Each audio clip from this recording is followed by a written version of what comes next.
ಸುಖ ನೆಮ್ಮದಿ ಹಣದಲ್ಲಿದೆ ಅಂದುಕೊಂಡರೆ ದ್ರೋಹ, ನಿನ್ನ ನಾಳೆಯೂ ಹಣೆಯಲ್ಲಿದೆ ಅರಿವಾದರೆ ಸ್ನೇಹ.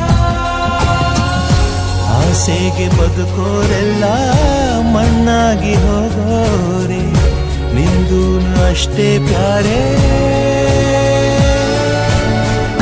ನರಮನ್ಸ ಬದುಕೋದು ಹೀಗಲ್ಲ, ಕಲಿಸೋಕೆ ಯಾರೂ ಇಲ್ಲ.